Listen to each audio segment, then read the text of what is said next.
The Invisible Leash by Patrice Karst. An invisible string story about the loss of a pet.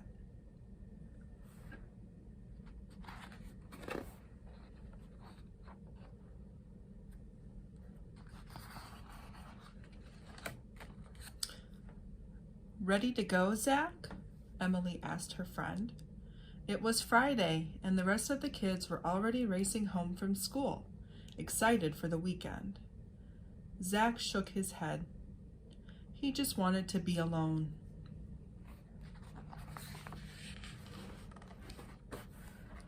Okay, but let's hang out at the treehouse later, Emily said, leaving him at his desk. The only thoughts in Zach's mind were of Jojo, as he slung his heavy backpack over his shoulders and slowly headed home. This weekend, Jojo wouldn't be there.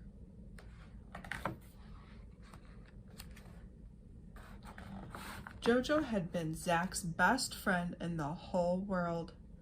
They played frisbee on the weekends. Together, they hiked the hills near Zach's house. And when the moon was full, they howled together as it smiled down upon them. Mom and Dad tried to cheer Zach up with his favorite rainbow cupcakes, but Jojo wasn't there to steal the very last bite. Cupcakes aren't the same without Jojo, Zach said, and pushed his plate away. We'll adopt another dog as soon as you're ready, buddy, Dad reassured him. But Zach wasn't interested. No other dog, Dad, never. I just want Jojo back. Zach stomped off, and when his bedroom door slammed, it shook the whole house with sad.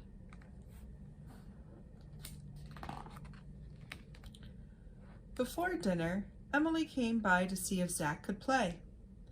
Hey, what's wrong, Zach? Why didn't you meet me at the treehouse? Come over. Emily tugged playfully at Zach's arm, and they began to wind their way through the neighborhood. But Zach dragged his feet. Jojo died this week. He got old and sick. Now I'll never see him again. Not ever. He started to cry. Emily understood. It's okay, Zach. I cried so hard when Rexy died too. But then I heard the news. Zach was curious. What news? Emily had a sparkle in her eyes. Oh, just the very best news ever. Rexy and I will always be connected, Emily continued, just like you and Jojo. Huh? Zach blinked. That makes no sense. How can you be connected to someone that's gone? Emily held out her hands. Because they're not all the way gone. See? Zach squinted and stared, but he only saw the air. Are you playing a trick on me? Because I can't see a thing. I know, but the invisible leash is the realest thing in the whole wide world, Zach. When our pets aren't here anymore, an invisible leash connects our hearts to each other forever. Zach folded his arms across his chest. I only believe in things I can see. A sudden gust of warm breeze blew right through Emily's hair, and she laughed. Zach, don't you believe in the wind? Even if you can't see the invisible leash, you feel it. That's what we found out the night that Rexy died. Zach was getting annoyed. There is no such thing as an invisible leash. Grandpa said his grandpa told him about the leash when he was a little boy, and his dog Louie died. He said it stretches to this place beyond where our eyes can see, all the way to where our pets have gone. Yeah, right, that's totally impossible, Zach laughed. Even though nothing felt funny, none of this seemed like it could be real. But, oh, how he wished it could be. How could Rexy have an invisible leash? She's a cat. You never walked her on a leash.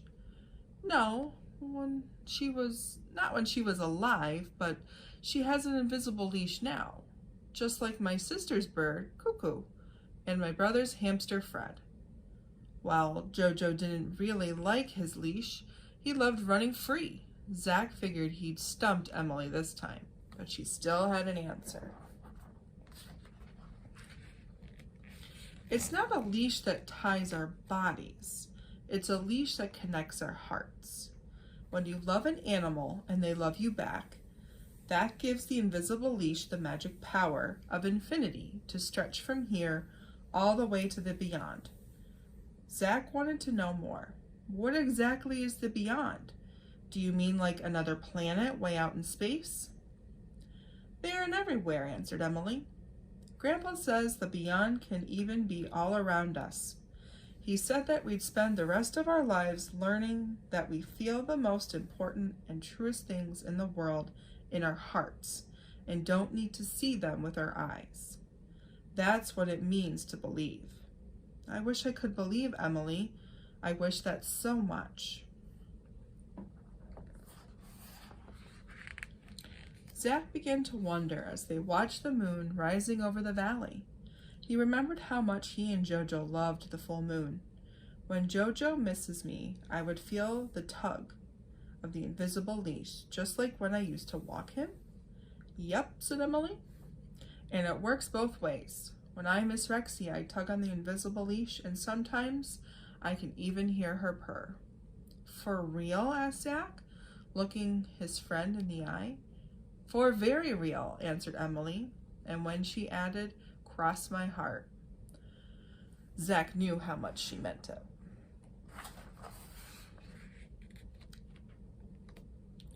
Warm winds swirled around the two friends, gazing at the evening sky. Frogs croaked and crickets started chirping as the stars began to gather. Soon, a smile widened across Zach's face.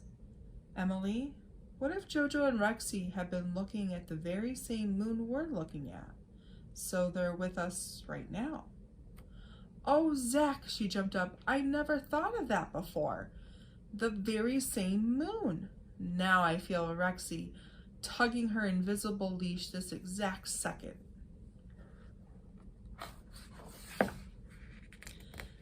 Zach had one last question. What does an invisible tug feel like?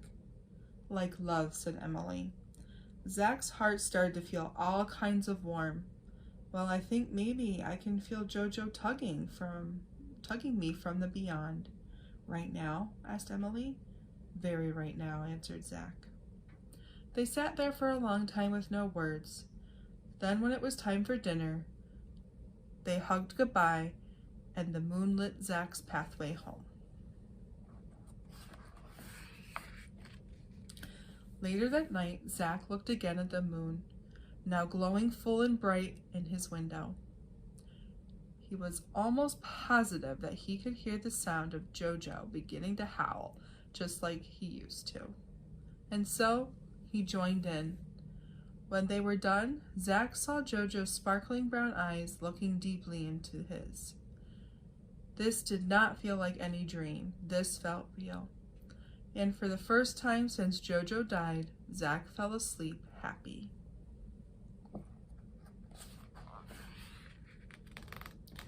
Somewhere even higher than the moon, in a place called the Beyond, Jojo and Rexy watched their people, Zach and Emily, as they slept. Jojo ran in circles and barked with joy. We love our people so much.